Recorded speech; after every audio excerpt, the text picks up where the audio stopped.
giving you the real from A to Z surrounding the Dallas Cowboys. News, updates, rumors, transactions, takes, and more. So strap up, Cowboys Nation, and start your day off with A to Z Sports. Live with Will Steele. 3, 2, 1. Here we go. Are we back?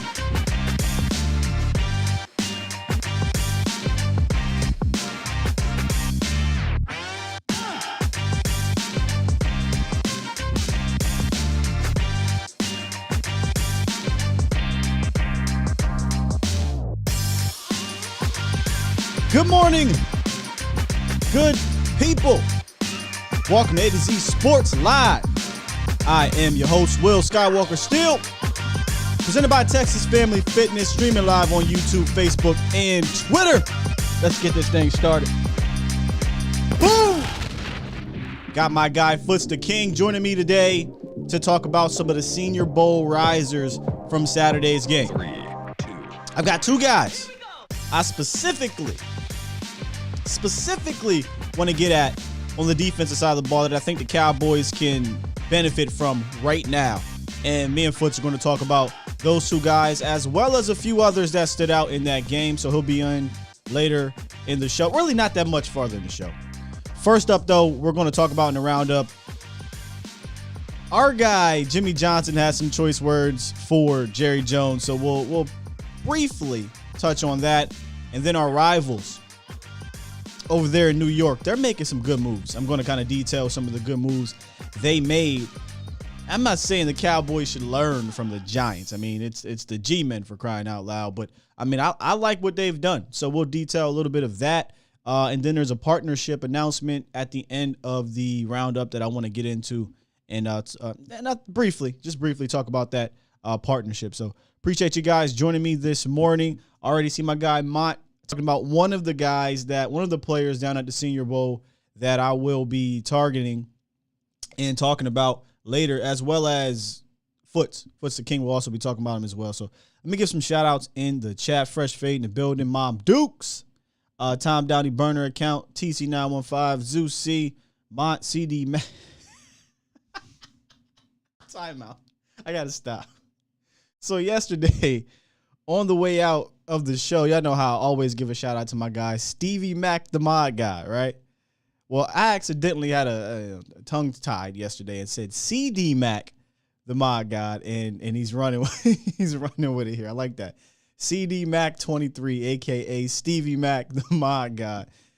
Miss Sheila, B47 Vic, Jeremy Anello, Keith Shep, Mackenzie two-time, Roberto Ramirez, Iceberg Q, Alpha Mason, Matt Goddix, Jeremy Parker, Adam Mack in the building.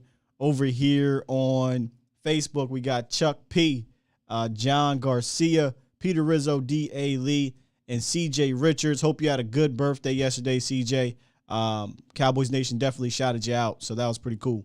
And for those that don't get a chance to see this show live, as I always say, run it back. It'll be a good show, and it'll be an informative show in regards to the players from the Senior Bowl that you should be watching for. I'm telling you, the Cowboys are going to draft at the very minimum one, but probably two players from the Senior Bowl. So keep an eye out on that. I'm still tripping about CD Mac, the mod god. Hilarious. All right, ladies and gentlemen, let me figure out some things on my end if you don't mind. All right, here we go. Give me 1 sec. You know, when you do everything here, sometimes it doesn't want to operate like you want it to operate, but we'll get it. All right, there's that. All right, let's hit this roundup, and then coming out of the roundup, we'll talk about the Senior Bowl with my guy, Foots the King. Let's do it.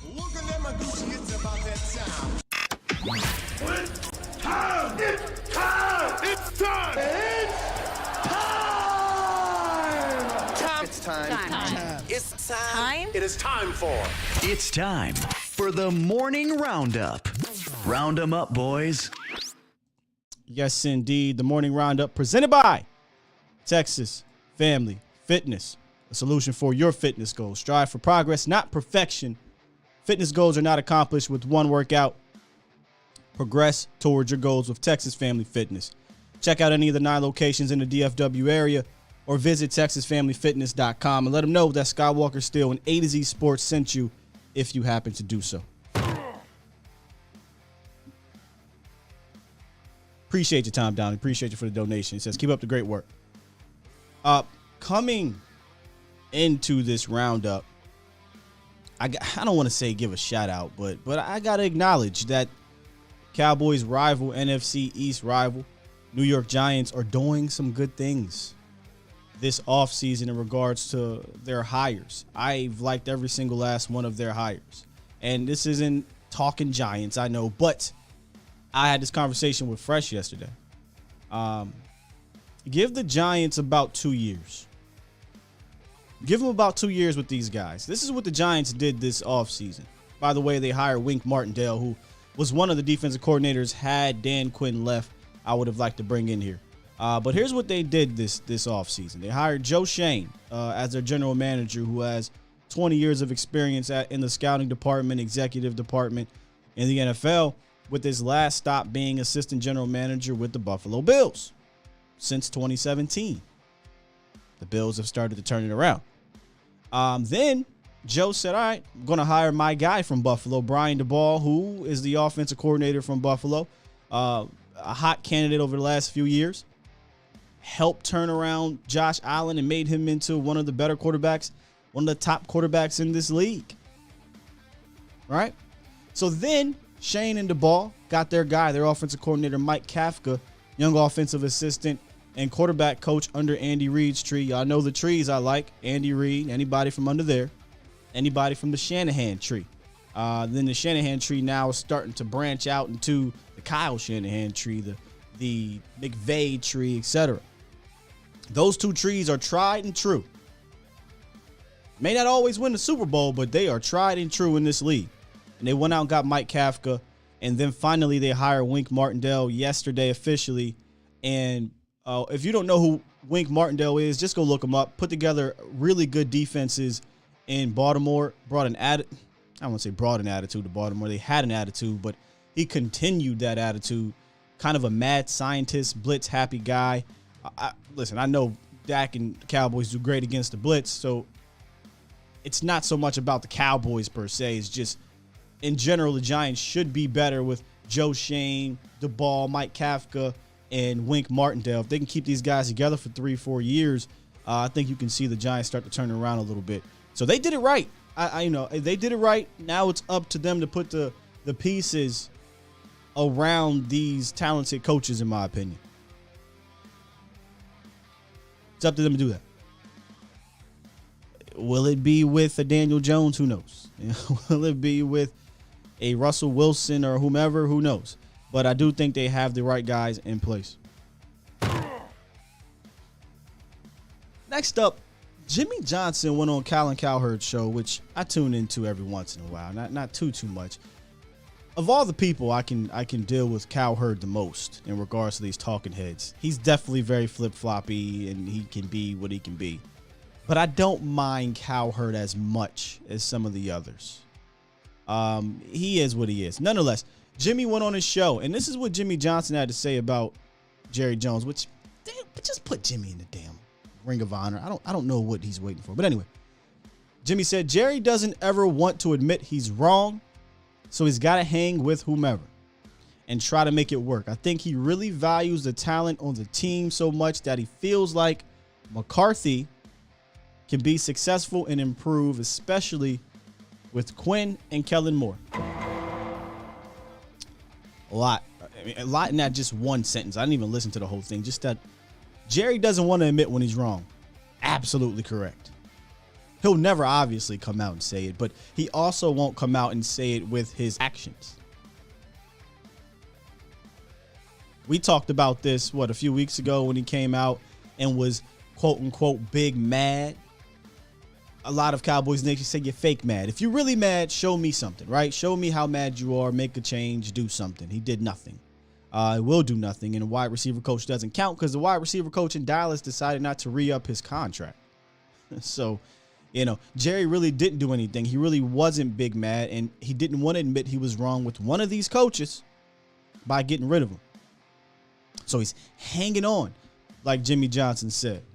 Then he said he really values the talent on the team so much that he feels like McCarthy can be successful and improve. That hits hard. And it stems all the way back. And this is probably Jimmy a little salty, but he's right, though. This is like putting salt on Jerry's McGriddle. It ain't good for you, but Jerry like it. Jerry need to hear this. Because this is the same stuff that happened in the 90s in regards to Jimmy and Jerry. He was so steadfast in putting talent on the team that he thought my talent can overcome no matter who I put as the head guy. What was his famous words about Jimmy? I can get in Joe Schmo to coach this team to a Super Bowl. I think he still feels that way, especially because the front office hasn't done a terrible job putting talent around. They do just enough talent-wise to stay relevant win-loss. Just like coaching isn't the only thing that matters, talent isn't the only thing that matters. You need a good mesh of the two. And I feel like, and obviously Jimmy feels like Jerry doesn't necessarily believe that. He feels like I could put anybody there, my yes man, in front, and this talent will overtake anything that happens. I got your Foots. Will overtake anything that happens on the coaching front. Well, it doesn't work that way, Jerry. It doesn't work that way. Your coaching has to sometimes win you some games, sometimes help you out in these playoffs. And if he thinks that you're just going to line up all the talent in the world every single year, you got something coming for you this offseason. You're not going to be able to sign all these guys you got for the cheap.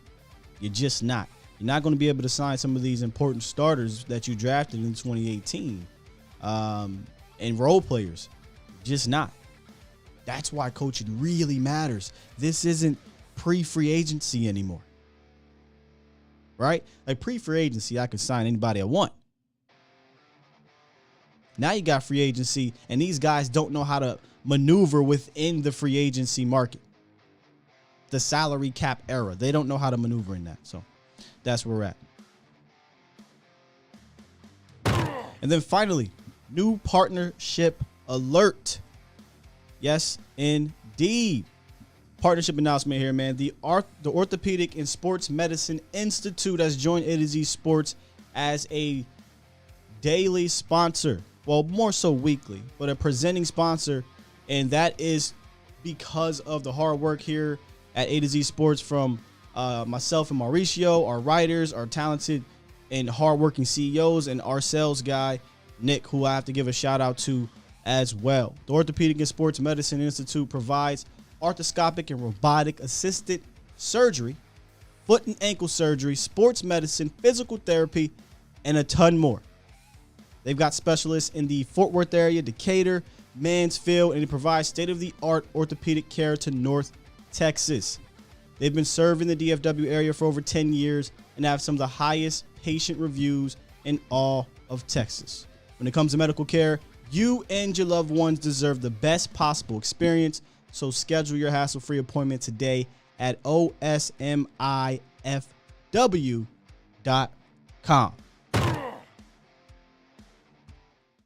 That is the morning roundup presented by Texas Family Fitness. Appreciate you guys. Excuse me. Appreciate you guys being patient with me. Now let's get into the fun stuff here. Got my guy Foots, the king, in the building here to talk Senior Bowl with your boy Skywalker. What's up, Foots? I am good, man. I'm actually, you know what? Let me bring you in. Now I got you. What's up, Foots? You got me, Sky? I got you now, bro. I got you now. Yep. I'm in the building. No, let me get you. Let me get you. Hold on. He's in the building. Now we can officially get it started.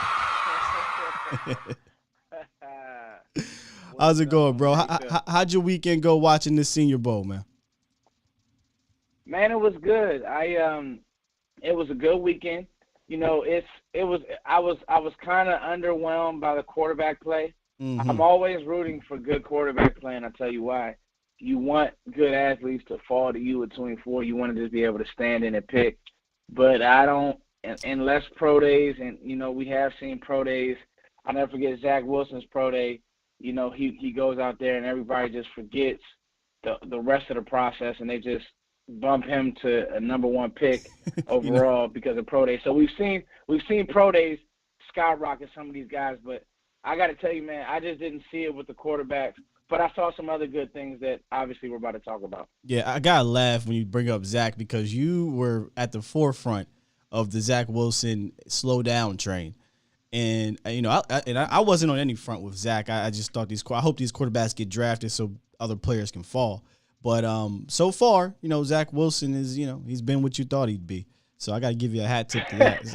The problem that I had, thank you, Scott. But, the problem that I had with Zach, that I just didn't see it against big-time competition. I'll never forget when I saw him play against Coastal Carolina, who's an up-and-coming team. They run an up-and-coming scheme. I actually study a lot of their scheme. And he wasn't able to really rise to that occasion. When you're able to see a guy like a Joe Burrow who Alabama, say it. Mac Jones in his career. Mac Jones, man. You see a guy like Mac Jones who's able to rise to the occasion and just he does all the basic things right. And I think there's still a lane for that in the NFL. Absolutely, man. And again, I got to give you a hat tip to Mac too, because you were pounding the table for Mac Jones. And you were definitely right on Mac. I think Mac is going to be a solid quarterback for his career in the NFL. And if he can get a, Joe Burrow type year out of him, might be in the Super Bowl at some point under Bill Belichick. Yeah. I think the reason why I was so high on Mac was because, again, the mental processing, he was able to mentally process the field. Everybody wanted to say it was his receivers, but that ball was out quick. He's not a scheme-specific quarterback. You can put him in any scheme. And I just, hey, man, I love this thing. So I love what we're doing. And then with the quarterbacks here, I just didn't see it, Scott. Well, I didn't see it. That's a good segue. Let's try to go ahead and bump up one of these quarterbacks so one of these prospects can fall to Dallas. And quarterback Malik Willis was one of the guys that was on your list to kind of highlight here, who didn't really have a tremendous, Senior Bowl. But Malik did lead both teams in rushing with 54 yards. Had that big 27-yard play. But it's a pretty weak quarterback class. But why would Malik Willis be a guy that one team could fall in love with? Malik Willis and Pickett. So Willis, the thing about Willis is the athleticism is real, and there is a lane for quarterbacks of that caliber in the NFL now, Sky. If you have a scheme to where, I know there are Baltimore fans who are mad at the way that they use Lamar Jackson, but the truth of the matter is won them a lot of games. They've been to the playoffs multiple times, and there are teams out here who will take that versus just being awful. His calves are huge. He can actually make big throws. The problem with Willis is I don't think that he's been in a scheme where he was in Liberty to where they asked him to do NFL things. So he's going to need a year, but the upside with Willis is crazy. And he may not even need a year. It may be one of those things where he goes to a team where you have a guy and you could kind of bridge him in. But the upside and the athleticism and the twitch is crazy with Willis. So it's more so his athleticism. Does he have one of those arms that you can work with, or is this an inaccurate type of guy that you got to kind of sit on the bench for a couple years? The arm is there, okay. And I'm gonna tread lightly when talking about accuracy because I'll be honest with you, I was not high on Josh Allen. So you just gave me praises for two guys that I love. I was not high on Josh Allen coming out. But I always say this, development doesn't stop when you get to the NFL. Right. So a good team, a good culture, a good situation will continue to develop him. He has a great feel for the play speed of the game. He does, Sky. So as long as you can have a plan, which, again, a lot of teams don't because there's so much coaching turnover and GM turnover. Right. So if you have a specific plan for Willis, we're going to stick to this plan. I tell people this all the time. Pat Mahomes coming out was not the cleanest prospect. You can see This it. wasn't. You can I still, remember him you can at- still yeah. kind of see it. Dude, at Texas Tech, he did some of the stuff he did in the second half of that Bengals game. Just not making good reads, just kind of throwing the ball around, just playing loosey-goosey, and it cost him. Yep. And then you look at the other side of the ball. I just say that to say the kids can get better. Yeah, and you look at the other side of the ball, like a Joe Burrow, who wasn't doing all that stuff, was more of your technical guy, just made the plays that needed to be made, and look where he's sitting at right now, coming back from 18-point deficit. Absolutely. Yep, absolutely. Now, on the other side of the ball, I want to attack a position that we both were kind of not high on as of right now, at least, and that's defensive end. When I say high on, I don't mean because there's not good defense ends. I mean because Dallas, if they bring back their two edges, I don't know that they need to reach in the first or second round for a defensive end. But if they don't, with the whole DeMarcus Lawrence thing, maybe they could be in play. And they're one of those guys was Boye. Was it Mafe? I always figure out say that wrong. Yes. But Boye Mafe, who 6'4", 265, had a really good day. I think it was a national player of the game with 2 sacks, 2 tackles for loss, and a forced fumble. He's starting to put together some things out of Minnesota, blending that athleticism with a bag of moves is what I like to say. A bag of moves to blend with this athleticism. Did he put himself up there with the Hutchinsons, the Cavans, the cat from Purdue? Did he put himself up there or right outside of that? So he's literally right outside of that. Okay. But if you can get him in the mid-second, depending on what happens with all these tackles, and again, quarterbacks and safety play, there's some good safeties in this class, Sky. I do believe that because I like him. I'll be honest with you, because the tape, I'm not going to say I liked him more than Jermaine Johnson, but you see that twitch coming off that edge, baby. Yeah. You see what I'm saying? You see him being able to dip and rip and get under tackles, and he can run. And so the issue that he's gonna be the correct flavor for certain GMs. If you're in a 3-4 scheme, this is your guy. I think he could play some outside 3-4. And if you're in a 4-3 scheme, I don't look at him as really a run-stopping DN, but he can do it. But the thing that he can do that I like is that he can get up the field and his rush doesn't lose juice. From what I saw on film and then what he was able to put on the and the Senior Bowl tape, his rush doesn't lose juice. Really good center of gravity. I like him a lot, man. I do. I'll tell you this. Did he play his way in the first? Going against, and people are going to say he's not up there with the Aiden Hutchinsons and blah, blah, blah. But here's the thing.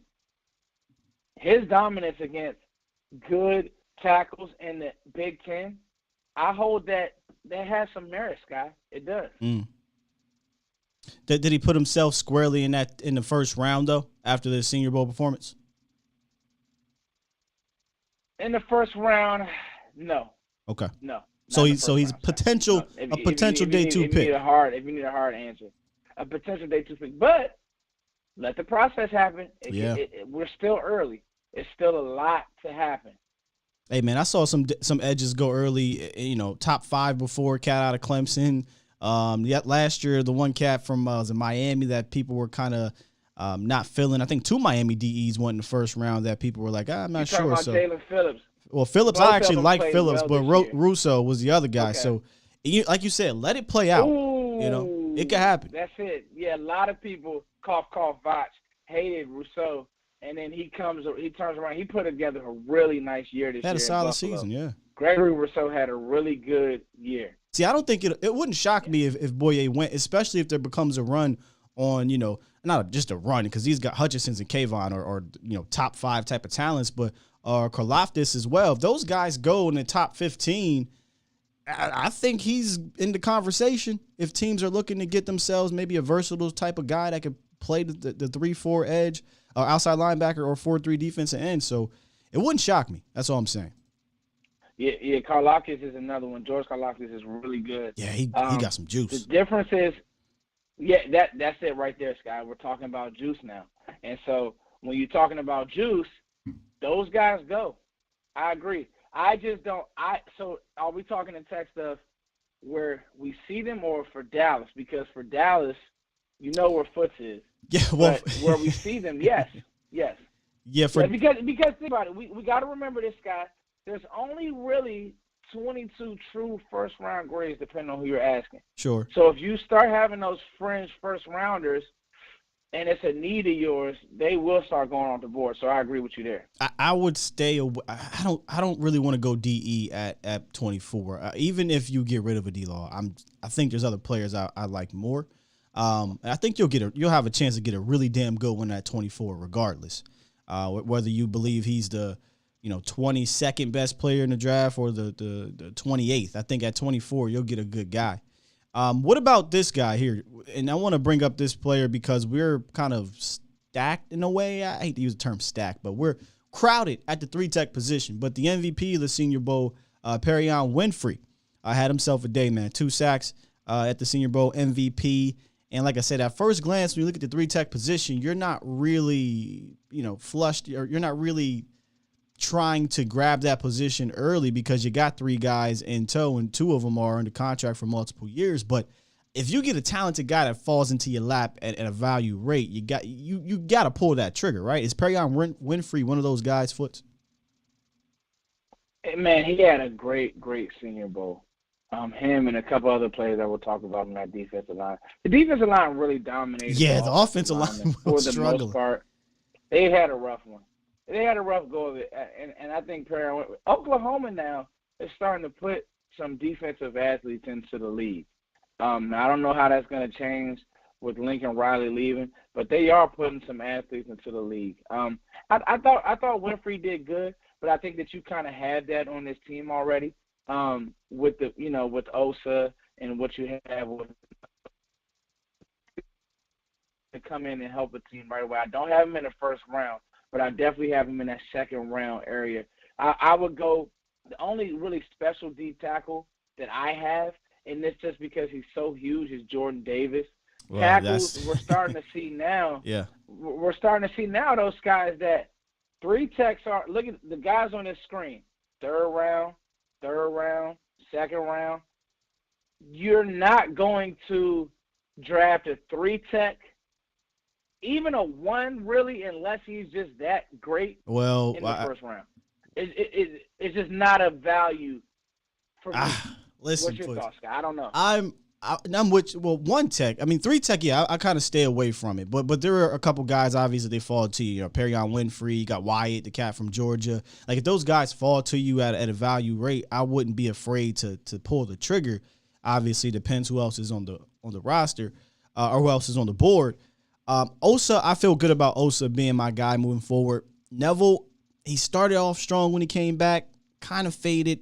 Really interested to see Neville Gallimore next year. So I don't feel the pressure to take a 3-tech early unless you get good value. But when you talk about a Jordan Davis or the other guy we'll talk about here in a second, boy, I mean, I know you don't take 1-techs early. We can talk about it. I'm going to get to We can talk about it. You know what? Let's just go ahead. Let's just go ahead because I fell in love with Jordan Davis last year. So it's kind of cheating in regards to 1-techs. He's one of my favorite players in this draft. But if you lose out on a Jordan Davis, Travis Jones is a hell of a consolation prize. I would be ecstatic to get a Travis Jones. Yeah. I have 2 players I think would make the Cowboys defense better right now, and we're about to talk about them. And the first one is Travis Jones, man. 6'4", about 326, 330. And when you say bully, this guy is a bully. He puts offensive linemen in the quarterback's lap from a pass rushing standpoint, and he can play, I think, in multiple gaps because he's just good. But because he plays a certain position, he may fall down to you. But I love Travis Jones, man. What you got on him? Scott, I would not be opposed to doing this, and this is part of let's make everything around Micah friendly because you do have the best defensive player moving forward in the NFL. I truly believe that with his mindset, with his athleticism. And so if you want to put a guy like you said, he's going to collapse pocket. He just is. Mm-hmm. And people have to understand, I was reading something the other day. Everybody wants edge pressure. Well, we got to realize that so many of these quarterbacks, have gotten so good at being able to elude Yes. edge pressure. Or you even watch with Burrow where he just one subtle step, or even with Mahomes, he just slides to the right, slides to the left, and then he just that edge pressure, they're just flying upfield, and then they're just out to play. But when you have a guy who can play after play, not only in the run game, but even on pass rush downs, if you want to blitz Micah off the edge, and he has that bend that is like Von Miller, but if you want to blitz Micah off the edge, you have a guy who can, like you said, two-gap.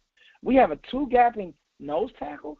Oh, sign me up. Like, I'm talking about over the process, you may end up looking at Travis Jones and say, hey, what if I go Jones linebacker guard?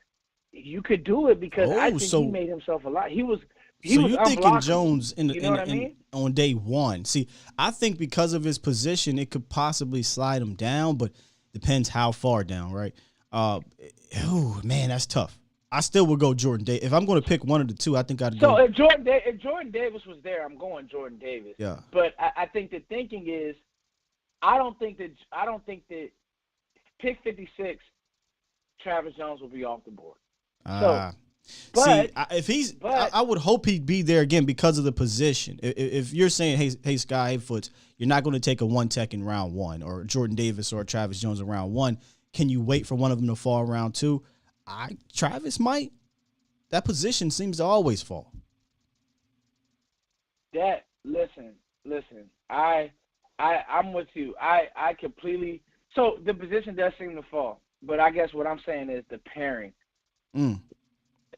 Because do you say, okay, let's say Dean falls, which is very realistic. Let's say one of our linebackers fall.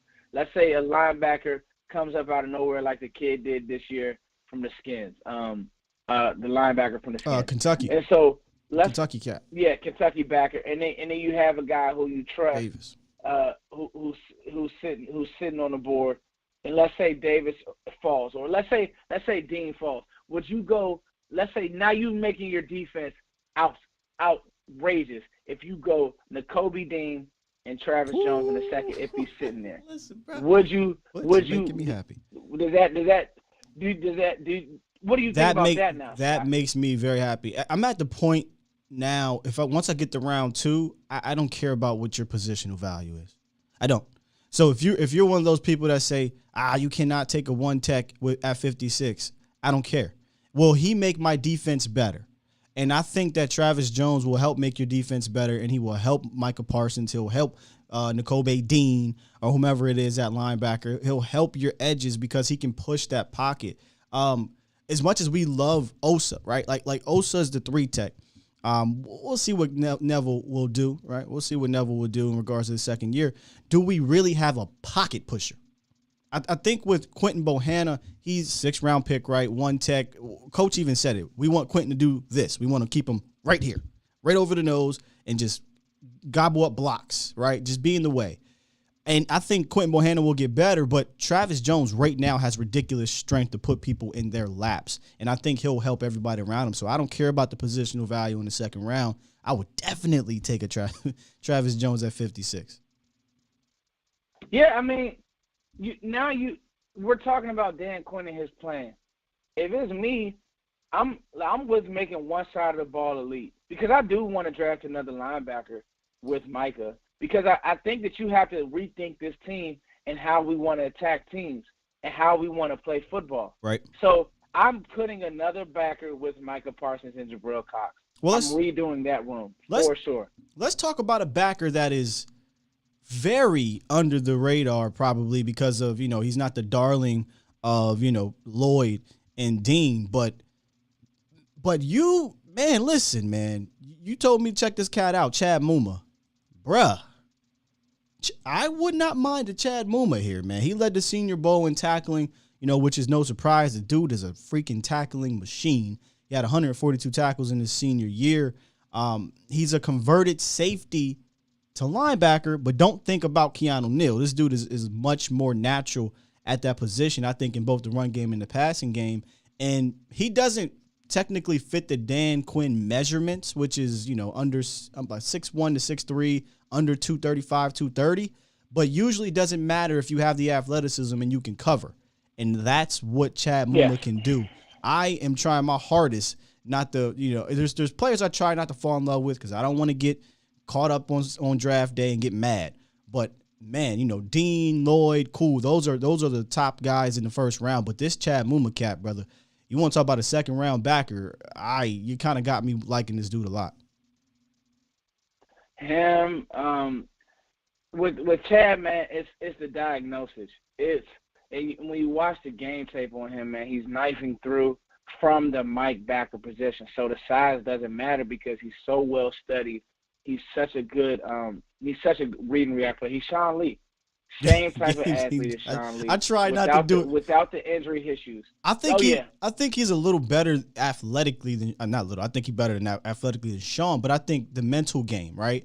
The ability to knife through and have tackles and guard, miss the block, right? The finesse part of the game, I think, is Sean Lee-esque. But I think he has some athleticism to him. I do, because he played that safety position. Yeah, he does. Oh, yeah, you see him turn and run. You saw him making a bunch of tackles in the game. The thing that I like about Muma is he can be your true Mike. And, again, you can let Micah do whatever he wants. Yeah. And I think Micah wants to do whatever he wants. So it's not one of those things. There were just times last year where, even in the San Fran game, where if Micah wasn't in the middle of that defense, you knew they were going to exploit it. Right. Well, there are going to be times where we want to exploit one of their weaknesses, and we can use Micah as that joker, as that chess piece to do what he wants and still not have to worry about the middle of the defense being exploited or them doing and running games. He'll be able to make plays. And I just think that with Muma, the biggest thing is the tackling production is real. Yes. And when you saw him at the Senior Bowl against other D1 athletes, he didn't look out of place. Sometimes you get these small school guys, and see, this is not Leighton Van Der Resch because he's a much faster athlete. People are saying, hey, I wouldn't take Muma at 24. Be careful, because him and I don't know if we're going to talk about Troy Anderson, but if they run sub 4.5, you can forget it, because the NFL is now a measurables game. Yeah, and whether you like it or not, that's what the NFL has become, Scott. That's a good point. You brought up Muma and Troy Anderson. I'd rather Muma. I think Muma is more natural in the position. I think Troy is still learning the position. He relies mostly on that athleticism, which he has. And you're right. If they go to this combine and they run a 4.52, right, or a 4.55 or a 4.49 or something crazy like that, you're going to see both of their stock skyrocket. That's just how it happens, right? If they run a great shuttle, their stock is going to rise. I think he'd be a good value in a second, though. I don't know that 24 would seem a bit rich, especially if you got a N'Kobe Dean or Lloyd on the board. If you have Dean or Lloyd, they're better players. If you're looking at linebacker, if those two guys are still there, a couple other players too. We talked about offensive linemen last week. There's other guys I'd take over him, but I'm more so looking at him as a possible day 2 selection at 56 if he's there, and if you don't go linebacker in round 1. Let me ask you this, Scott, and I don't have to jump off, Scott, so we're good for time. Oh, you good? I was going. All right, okay. Yeah, I'm good. Yeah, no, you good, homie. We good. We can roll. So last year, and this is very well documented. It's on my channel, and now that I got Sky on, now that I'm doing these hits with Sky, I know he'll be able to pull this tape up for this year. Last year, I was so high on Nick Bolton, I thought it was a crime that he wasn't, if not the first linebacker, the second linebacker drafted. Mm-hmm. Well, what happens is you have a kid like Jamin Davis, runs out of this world, looks all world in shorts, and he jumps him. I think you even had a couple, Zaven Collins jumped him, and I was high on Zaven, but I always was extremely high on Nick Bolton because of the instincts. What happens this year? Outside of Joker, who had some injury issues, and Micah, Nick Bolton was the best linebacker. And what was it? One of the best rookie linebackers for sure, and he played great in the playoffs. In the playoffs, Nick Bolton was out of this world. If it wasn't for Micah, Nick Bolton would be who everybody talked about. I think a lot of us had the top 3 right. At least those that I think Jeff, we all were kind of in the same boat. I can't remember who Vach's top 3. I don't know if he liked Davis that much. But I think we all love Bolton, Micah, and Joker, J-O-K. A lot of people mix those guys up. Some had Bolton number 1. Some had J-O-K number 1. Some had Micah number 1. But all 3 of those guys balled out. And I think it was obvious to see it on tape in college. Whereas Davis, his tape was good, but it wasn't better than those guys. But guess what? He ran fast. And his stock skyrocketed. And that's what we're talking about here with Muma. Hey, again, at 24, you're done. You're out of really true first round grades unless somebody slips. Now, we're not saying that Muma should be a 100% first round pick. No. But I'll tell you this, I would have never drafted Leighton Van Der Resch 18. I was very upset when they drafted him that high, and it happened. So crazier things have happened. So don't sit here on February. What's today's date, Sky? I don't know. February 9th. I lose track of days. Don't sit here on February 9th and tell me that it can't happen, and then we wake up and Muma's flying up boards. Because another thing that people have to remember, all right? People have to remember this. When these coaches get these guys on a whiteboard, they want to know, what do they know? They want to know. I'm going to tell you right now, Muma's going to pass that test with flying colors. Watch what I tell you. If it's one thing you should not say in draft world is this player can't in XX round. This player won't in XX round. That should just even be in your vocabulary, because there's a ton of players that go higher than they need to and a ton of players that drop further than they should. It's just a matter of you evaluating that player. And Chad Muma is just a really good football player, in my opinion. And I think he belongs in that conversation with some of these other top linebackers. He's just not, at the moment, probably not better than those guys, but it doesn't mean he won't be in the league. He won't be a good player in this league. I think he'd be a fantastic fit, and you hit it spot on, Foots. A guy who can play that middle and allow Micah Parsons to roam around, be it as a will, be it as an edge rusher in the 4-3 over, whatever you want to do with Micah. He'll allow Micah to do that because he can cover. He can cover for Micah, not cover literally, but cover for Micah if Micah is shooting, using his athleticism or what have you. By the way, Micah has a high football IQ too, so you pair both of those guys' IQs together. Good luck running if they go untouched. And I think Muma untouched is really good. I don't really know. I haven't seen enough of him dealing with contact. Maybe you have at the point of attack and shedding in regards to when he's having engagement. I know he can maneuver and finesse his way around blockers, but I don't know how he is when he's engaged. We get on LVE a lot about that. And I think his tape is significantly better than LVE coming out. I think the Boise State connection is the reason why Leighton Van Der Resch got picked to Dallas so high. A lot of people didn't have that cat going 17th overall. At the very high, the highest, it was lower, low first round. Yeah, that was pretty high. And I think it's the Boise connection. Yeah, and see, again, I'm trying to change the outlook of this football team. And I do believe that there is still ways to play great defense in the league. And when you have a great defensive player, when the Ravens had Ray Lewis, they continue to build around Ray Lewis. They brought in Haloti Ngata. But Ray Lewis was the centerpiece of that defense. And they were in every game. They won championships. And I just think that when you have a player like Micah Parsons, you have to build like that. The days of building around Zeke and all that's over. It came and it went. Now you have a stud linebacker who I believe that this defense next year will go out and win you games. You have Trevon Diggs. You have good cornerback play on the back end with Kelvin Joseph, who's going to continue to grow. Why not make this defense A1? And so that's what I'm thinking. No, I'm with you. The same way that we use these Romo-friendly, Dak-friendly terms, make it Micah-friendly. Beef up the front seven. The games are won in the trenches, right? We talk about that all the time. Some cliches are cliches for a reason because they're true. But if you can beef up the front seven, don't just stop because you drafted 3 guys last year, 4 guys. Keep going. Keep adding talent. I'm greedy. I said this before. Give me all the talent, and let's figure this thing out up front, and let's allocate the necessary resources up there.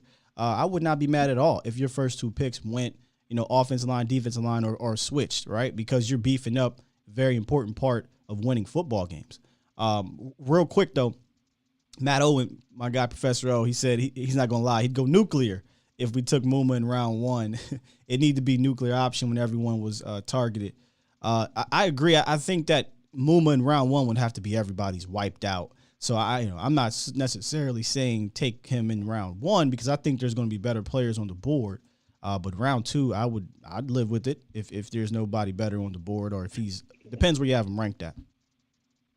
If I'm drafting right now, I'm getting a guard in the first round. Like that's who, and my guard has been Zion Johnson. I hope I didn't jump the gun on him, Sky, but that's been my guy. He was in my first mock. I put him in my second mock. He went and made me look really, really smart. Yeah, matter of fact, he was probably the only lineman. Go ahead, let me grab your. I'm glad you brought that up because I know you got more time now, so I was going to try to go through it. But yeah, you did a 3-round mock, which I'm going to bring up here and drop in the chat for everybody. Go ahead and go over your 3-round mock and let's kind of evaluate that. Okay, so in my 3-round, I went Zion Johnson at pick 24. Then I went ahead and went Troy Anderson, Montana State. Montana State linebacker at pick 56, and then 88, I went back to the well at guard and tackle. At guard and center, and I went UT Chattanooga O-lineman. So let me write this down. And the reason why is because let me just write it down so we can all get a look here. You had Zion round 1. Yes. Right, and round 2 was who again? At round 2, Sky, I went ahead and went Troy Anderson. Now, Troy Anderson is a lot like Muma, but the difference is I think that he, as much as we like the way that Muma runs, I think that I think that he may run a little bit better. I think so, too. I think that he may run a little bit better. Yeah, Anderson, the thing about Anderson is I think that running back background, yep. You're talking about a guy who's going to blaze, and I know now fans are mad because they're like, there's no way I would go him in the first. Okay, so if you don't want to go linebacker in the first, but if you want a stud in the second, then you go Troy Anderson. And then I went Cole Strange in the 3rd round. Cole Strange, so yeah. I know I'm all over the place. Yeah, no. And he was one of the guys I told you to watch. Well, we could break it down there. You went 2 offensive linemen. You're trying to rebuild the trenches. We're just doing it offensively in this version of your mock draft. I'm not mad at it. I still don't know where I'm at with Strange just quite yet. And obviously Zion will be an excellent decision in the first round. But I applaud the effort to retool this offensive line. Troy Anderson, I like Troy Anderson. I'd rather go with Muma if it was between the two, only because I think Muma is more ready. But I hear what you're saying with Troy. I think Troy, we're taking the traits, right? We're taking the athleticism and the belief that he's only going to get better at that position because he only played it 1 year. So I'm not mad at that thought process either. True. Yeah. And if you want another name, man, who I think that really hasn't been talked about because of the Senior Bowl, this is also that whole let's let the process play out, is Leo Chenal.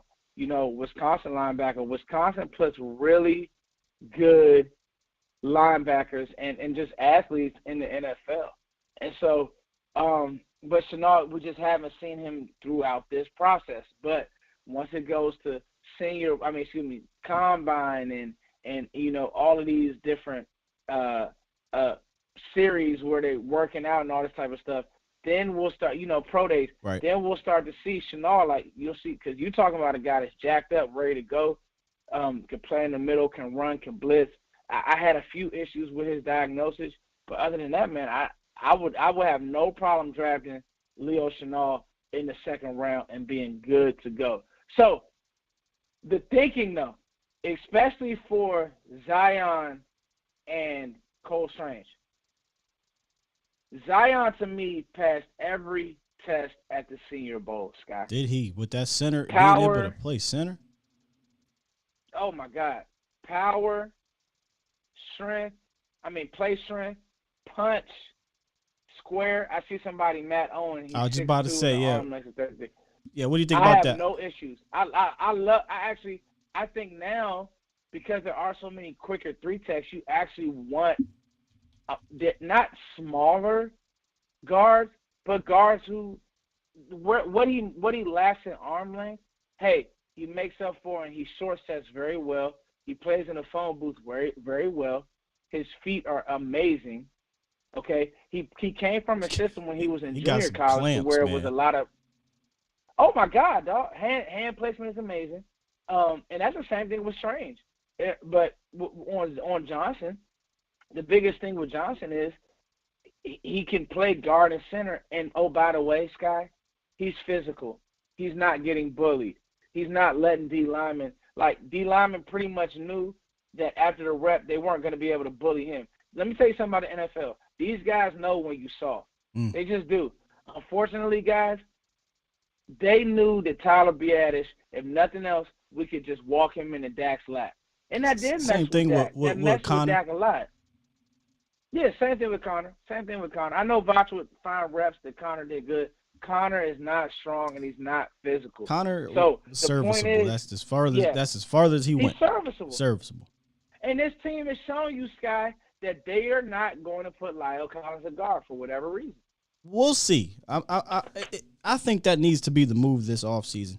If not, then Lyle needs to come in shape, not get suspended, and be the good Lyle that we saw some of the time this season. But if they aren't going to move him to left guard, then yeah, I'm taking a Green or a Zion or whomever if they're there. I think those are the elite blue chip guys in round one. And so you think that Zion's ability, I won't say ability, but him showing that he could play center at the Senior Bowl will make his stock rise? Because I don't know if I see him as a center just yet, though. Or is it just the fact that he's versatile in that sense that, hey, if you need him to slide over there in a pinch, that makes him that much better? Man, I think so. He stayed after to work a lot of center reps. I think that he's a guard in the NFL, but the fact that he has the position flex, I know position flex kills people sometimes. And I see a lot of comments, and let me address this real quick, guys. I see a lot of comments about how guys, quote unquote, get beat at the Senior Bowl. Let me just say this. All right, and I want everybody to really, really understand this, okay?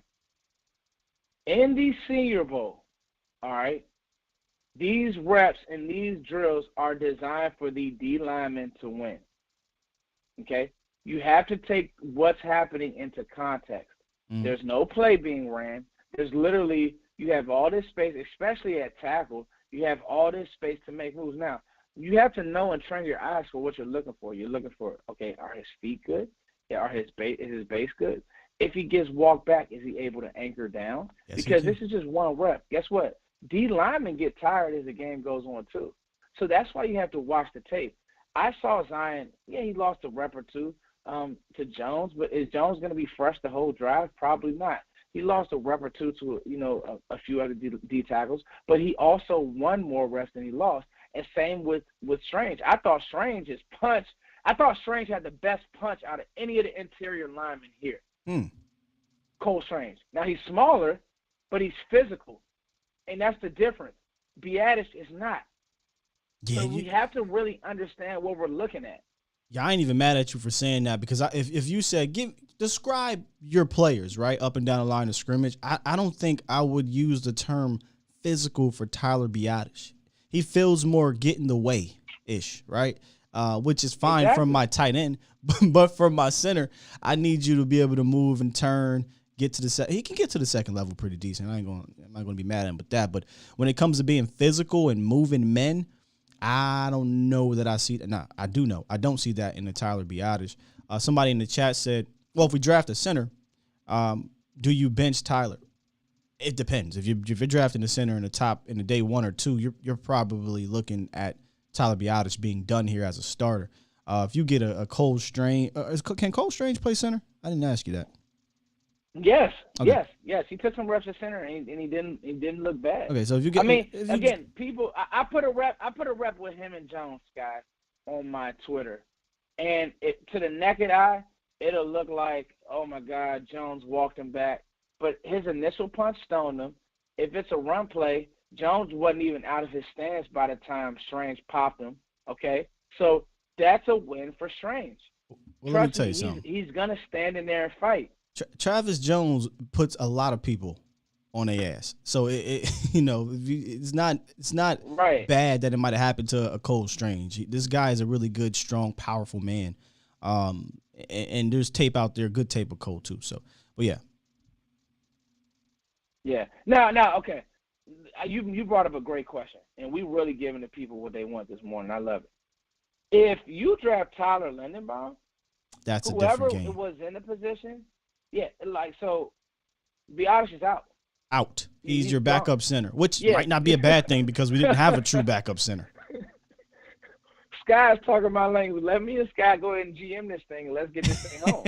He's out. You want to turn around. He could fall. You want to turn around your offensive line right now. You draft Tyler Linderbaum. You move Lyle Collins to left guard and Les Boogie, as my guy Vach would say.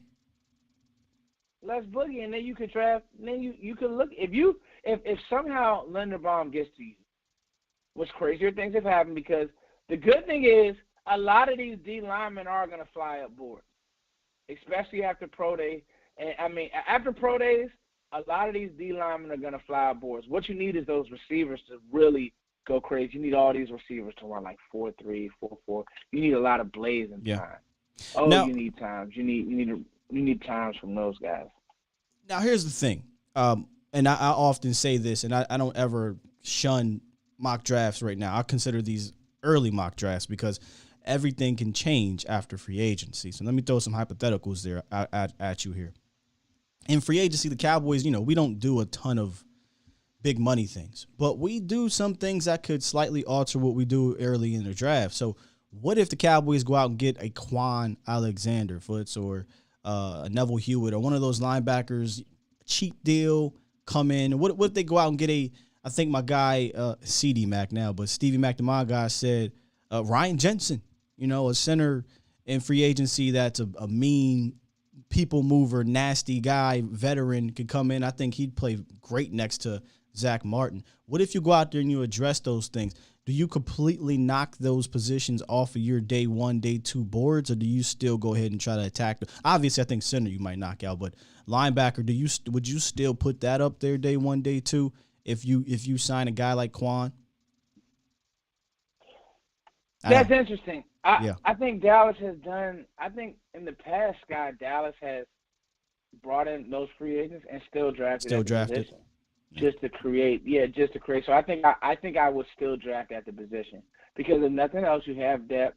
Like this year, we had plans for Keanu Neal and just didn't happen, but Curse came through for us, so it was cool. But you still drafted, you still doubled down even at the position, even after you knew that Keanu Neal was going to make the switch to linebacker. You still doubled down. Yep. And so with Dallas doubling down at linebacker, then doubling down at corner, I think that this year you could double down at guard and center or guard and tackle. I think that because I hear the receiver talk. I've already heard it on Twitter. I'm not going to sign up for that.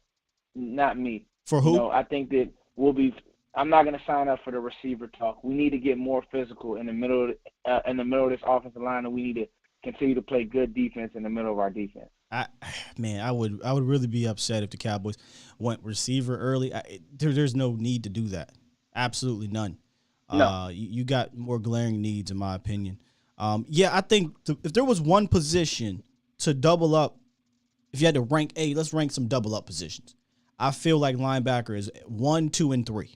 You don't have enough linebackers on this roster, or really just period. You don't have enough bodies. I was going to say proven linebackers, but you don't got enough bodies. Foots. You got Micah Parsons and you got Jabril Cox.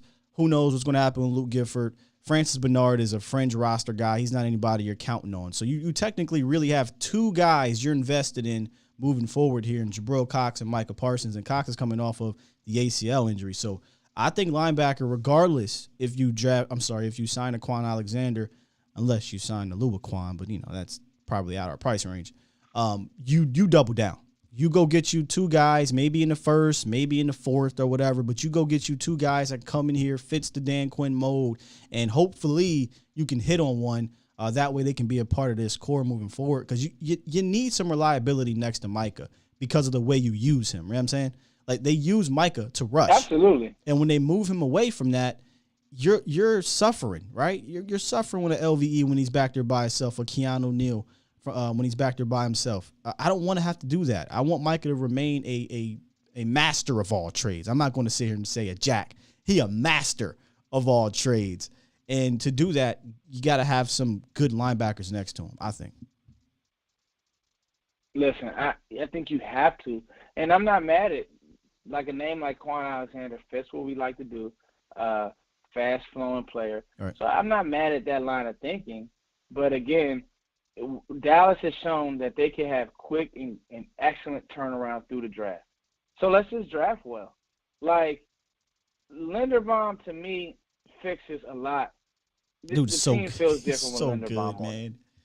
I don't even like the pump ups. It's a real thing. Centers like that, to be honest with you. But he's a special type of talent, man. And he's not big dude, but because of his wrestling background, it's kind of similar to Osa, right? Where he uses leverage and he can anchor. He's strong. He may not be a power guy like a 340-pound dude, but he's strong physically at the point of attack. He can get up. I like him a whole lot. I don't even know if he's going to be there, but if he is, it'd be hard pressed to move on from him.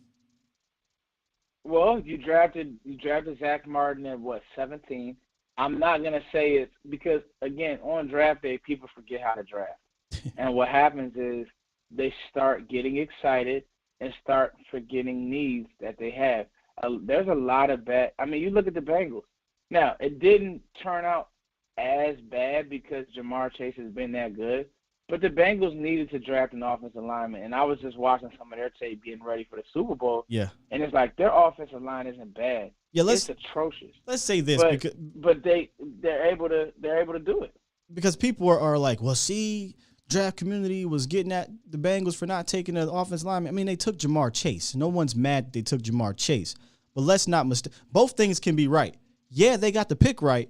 But they also still needed an offensive lineman, y'all. Like, their offensive line is trash. So, I don't think they would have went wrong had they took a Slater at that position because they needed that. But Jamar Chase is just Jamar Chase, so you can't be mad at that. Got a quick super chat real quick, if you don't mind, Foots. I know you got to get going here in a quick second, but I appreciate you. No, we locked in, man. I appreciate the OT, brother. This is great. I love talking draft with you, fam. Super chat. John Mayberry, appreciate you for the $10 donation. He says, hey, Sky and Foots, we have to get Dak more under center and less in shotgun. Absolutely agree. He is way better quarterback under center. We have to double down on O-line and get back to running the football. Yeah. I mean, I don't disagree with anything you said right there, John Mayberry. Hey, can I jump in on that? Yeah, absolutely. So, I love what you're saying, and I'm gonna take it a step further. When it comes to under center versus shotgun, and I talk to my coaches a lot about this. One of my coaches actually is watching. My man, Coach Swag, my head coach, and he's an offensive-minded guy as well. Under center runs hit harder than gun. Under center also allows the play action to develop harder as well. It's faster. And so I like what he's saying. That's actually a really good super chat. Yeah, I mean, it's true. I mean, if you go look at the first half of the season, when we did go under center more, we were more successful. And when we were in shotgun, we didn't just do shotgun right up the A-gap. We were pulling. We were doing pre-snap motion. We were trapping. We were wham blocking. There was a lot going on to make the defense have to think. When you're in shotgun and you're not doing any of that, you make it a lot easier for the defense to dictate to you, right? Even in the passing game. I went back the other day and was just watching old highlights. I happen to do that. I know you do that sometimes too. When you're a football junkie, sometimes you just happen to stumble across some old highlights of your favorite team or whatever, right? And I'm watching us in the mid 2000s or what have you, and then that later Romo days. How many times we were under center foots and we just came from under center and dropped back 1, 2, 3, 4, 5, boom, as opposed to shotgun 1, 2, and step, and we're waiting for somebody to become open. I feel like if we go back under center, the things that Kellen Moore wants to do from a route progression standpoint will work better than in shotgun because it gives it gives the receivers more time to develop the routes. if they're not going to change the way they run these routes or the route tree or the scheme, then you need to go back under center to let them develop, in my opinion. I agree, man, and dumb some of these things down. You know, it's the scheme. The scheme needs a real. It needs tweaked. It needs a real. I think facelift, man. I think that, and this is not going to turn into the Kellen Moore Bass show, but I think Kellen needs to slow down. Think about this is why drafting guard and just changing some of what we like to do in our mindset. Sure. I like what Danny Savage is saying too about another running back as well. We'll talk about that later, Scott. We got plenty of time all off season.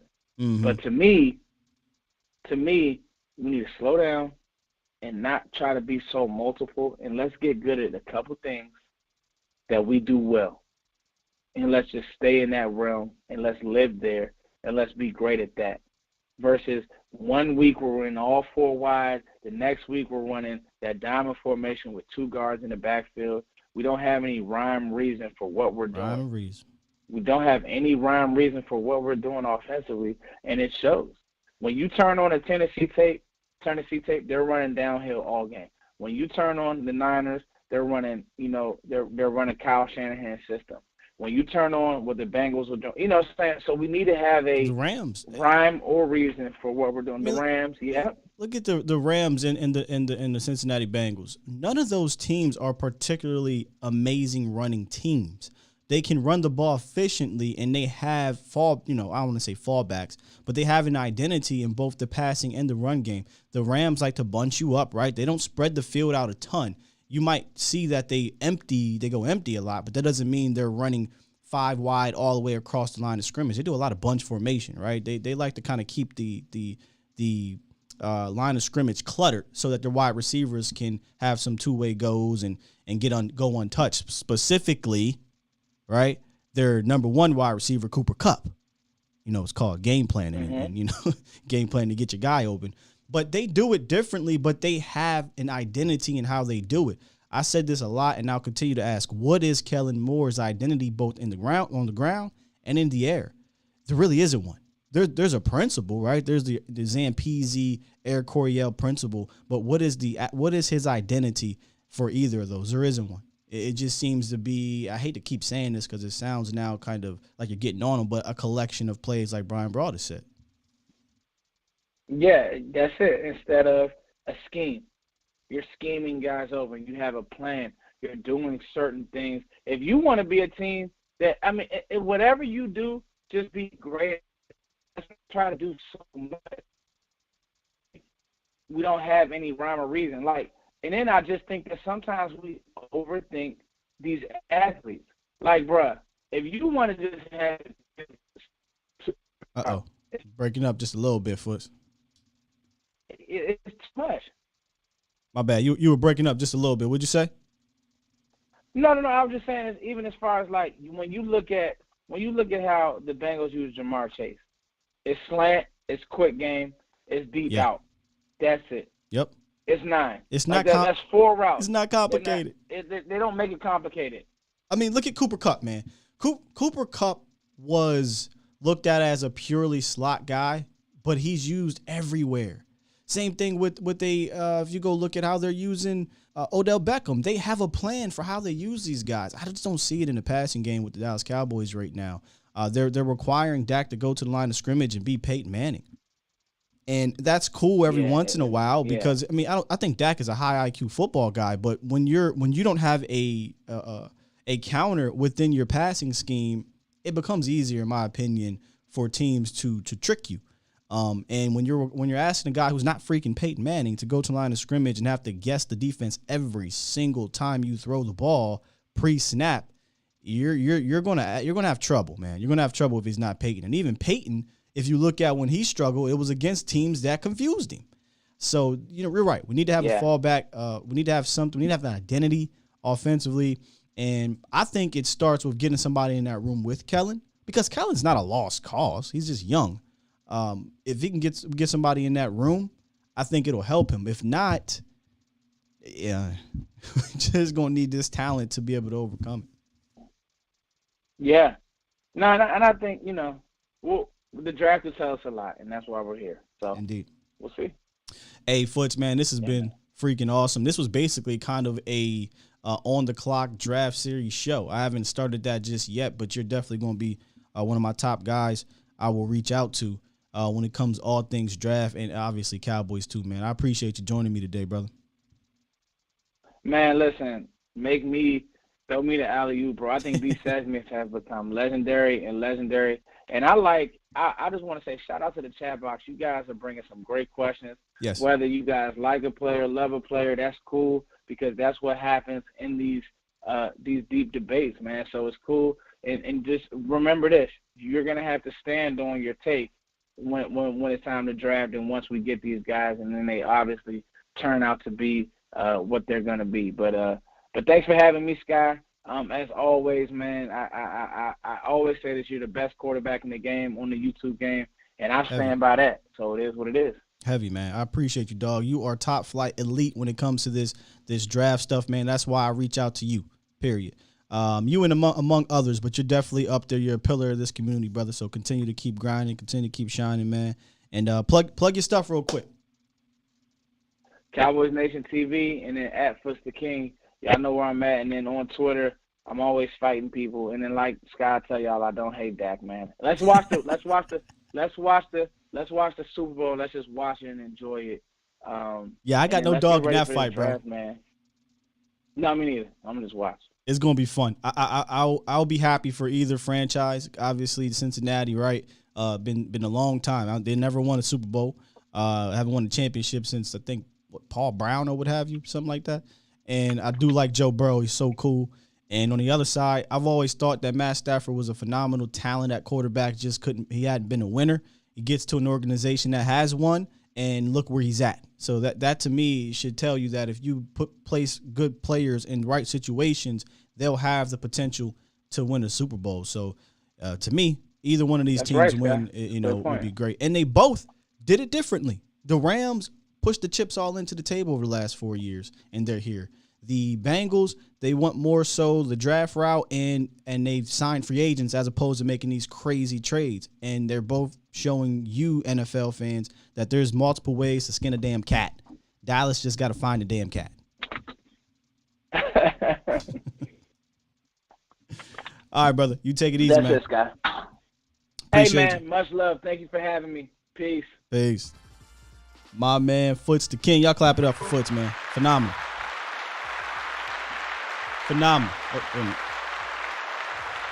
Good stuff.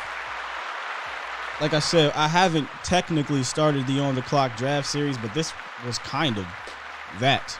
Last year, I had an amazing time doing that. I had guys like Jonathan Owning on the show, Foots the King. I think we have Vach on one, Jeff Kavanagh. This year, I'm going to try to bring back that entire gang. John is tough to get to now. He's with PFF. And we're going to try to get Brian on the show as well. I have the tape and things like that for some of these players, but I don't have a chance to. I'm not Dave Brugler. I'm not Dave and these. I can't watch 150 prospects. I can give you a couple rounds, but I rely on these guys that spend all this time on the tape to listen to, read, study, then go do my own research, watch what I can watch. But I really value these guys' opinions, man. I do. And for those who may be new to the draft community, I highly recommend checking those guys out, among others, right? Professor O's another good one, too. He's definitely plugged into the draft community. I know him, Star Gang. You guys will be doing stuff, so make sure y'all check out Professor O. But chat box is lit, man. Our guy Foots came in the chat and said, much love, chat box. You guys are always dope. You guys help make this show that much better, so y'all continue to be great, man. Y'all continue to be great. Let me get into a little bit of the chat, matter of fact, with a few questions or comments before we get out of here. I wanted to see one. Someone asked about Dak's foot. Injury. I can't find it. Okay. Mr. Cooper says, do you think Dak's calf kept them in shotgun? Honestly, Mr. Cooper, that is something. Maybe my guy Professor O can look into the stuff like this, but that is an interesting question. I don't have I can go look it up, but the shotgun to under center ratio pre-calf, post-calf, that could be the case. It could have been the case early. I understood coming back from the calf early he was going to need some time, but by the time he got towards the end of the season, you saw him running around, scrambling. I figured the calf is definitely good enough to be successful. So, again, y'all know me. I'm tough on him in that aspect. I don't put the injury situation on the failures. So I think he was good enough. But that is an interesting question, Coop. I'll go look that up to see the ratio of him under center post-calf, under center pre-calf. Professor O says, Sky, who's a sneaky good pick at 24 that people aren't talking about right now? Sneaky good. Ooh. I don't know. You tell me. Tell me who'll be the sneaky good pick at 24 that people aren't talking about. Because right now, I'm narrowed down to 4 positions, I think it is. Offensive line, defensive line, safety, and linebacker. If I had to go between those positions, I'd say safety. Oh, y'all got to tell me if I'm out of line here because I might be a little bit of bias because I really like Brisker. Where's Brisker in regards to the draft community? 24 seems like it might be rich, but I feel like there's Daxton Hill, there's Kyle Hamilton, which y'all know. I mean, I'll sell the farm for Kyle Hamilton. I was just bored yesterday, I think it was, and I said, let me go watch some Kyle Hamilton cut-ups in our little Illuminati thing here. And I'm like, God, turn it off. Turn it off, Sky. Turn it off. Turn it off because you ain't got a shot. Kyle Hamilton is phenomenal. I love Kyle Hamilton. I would trade the farm to get him. But Brisker, I'd say Brisker. Look, Jonathan said, we ain't taking the safety. But y'all know me. If you've been here for the last 2 years, I love safety play, and we need safety play. And we continue to ignore it for so many years. So I'll go Brisker. What do y'all think about that? Is that a bit rich? Okay, I wasn't sure, John. He said, I think 24 is a little bit rich for Brisker. Let me see. Or Brisket. I'm sorry. I said Brisker. Brisket. Let me see. What we got here? Daxton Hill is a sneaky good pick. Okay, so we're talking safety. 4-3 guy who can cover out of the slot. I saw my guy Law say, do you have Daxton Hill as a safety or a nickel corner? If I'm going to take him, he's safety. I think you got enough nickel guys on this team. Someone said Tyler Linderbaum. I don't think he'd be under the radar. I don't think he'd be under the radar. I think he's over the radar. Everybody loves some Tyler Linderbaum. Kirby Joseph as a day 2 guy. What about 24? What about 24, Stevie Mac? And Andy said, the Cowboys won't go safety in round 1. Only way they would go safety in round 1 is if one of the blue chip guys fell to him in round 1. Like in 2017, I think, 2018. FSU product. Always have a brain fart with him. If he happened to be there, I do think Dallas would have took him. When they took obviously Roy Williams in the top 5 in 2003 or 2. I can't remember which year it was. If they fall to him, like the number 1 guy falls to them, maybe they take him. Other than that, I feel like if they don't get the guy, they're waiting until round 3 at the late. And honestly, that's real early. I don't even say round 3. They're waiting until like round 4, 5, 6 to take a safety. So, Michael. Derwin James, thank you. Michael with the question of the day. Sky, would you take Jordan Davis at 24? Boy, man, he was the second guy I just did. If you go and look at the real quick profiles for these draft prospects, every Monday we're going to try to drop just a brief one to get people familiar with some of these guys. Man, oh day, as one of my old heads used to say.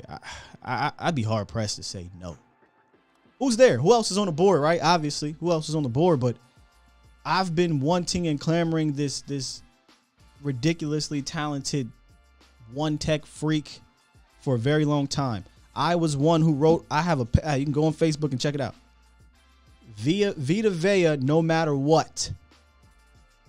I had that. I think it was the same year as Leighton Van Der Resch. I think. I was a Vita Vea no matter what. I wanted him. I'm going to say, yeah, man. I take him. If it's offensive line or defensive line, I'm cool. DT, let me be specific. Defensive tackle, offensive line, I'm cool for the most part. Besides Lance Zierlein, he dropped a mock draft that had the Cowboys. I can't even pronounce the dude's name, taking a project tackle over a ton of dudes who were still on the board. I'm not trying to take a project tackle at 24. I'm not trying to do that. I think that's the guy right there, Stephen White. Special K said Davis over Wyatt would be the decision. I will go Davis because, again, if Wyatt or the Perion Winfrey's, the 3 techs, right? If those guys fall to you later in the draft, day 2-ish in the draft, depends how the board falls to you. But you got guys there that I think you feel good about, right? Like, I feel good about Osa. I truly believe Osa can be your 3 tech. Like, your 3 tech stud. Who's my 1 tech stud? Who's my space eater, pocket pusher stud right now? Bohannon's more of a rotational guy in that aspect. If you got 2 of them on your roster, cool. You had another guy like that in Hamilton and Brent Urban, who wasn't a pocket pusher, but he was a very steady veteran.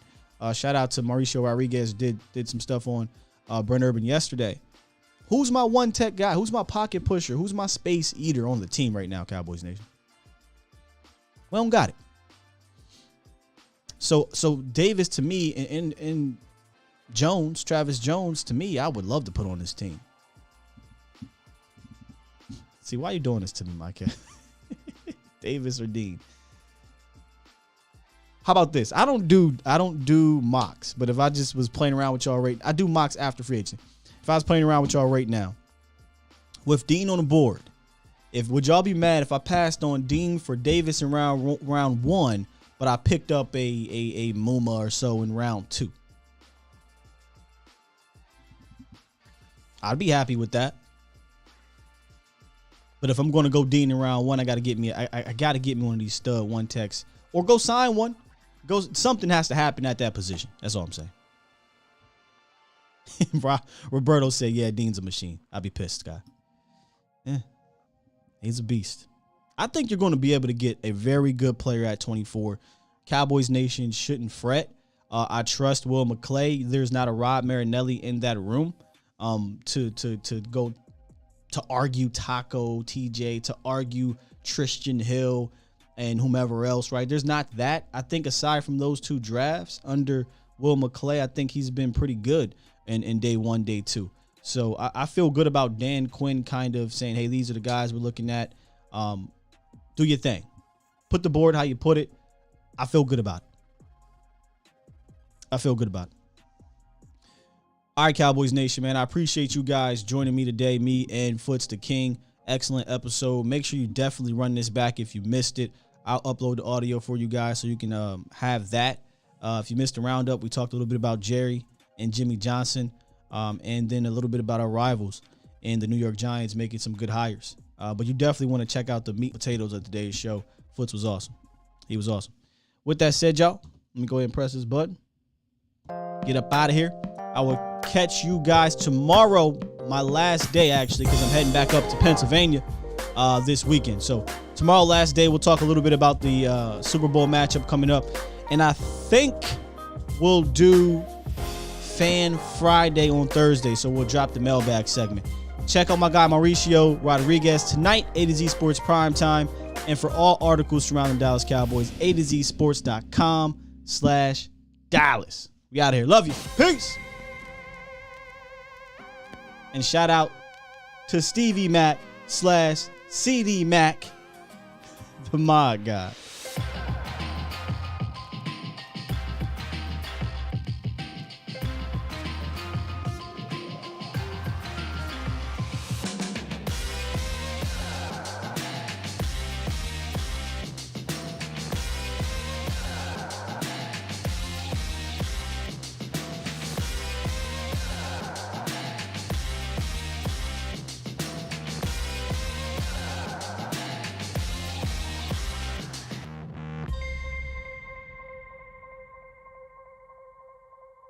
I want me some glory hole.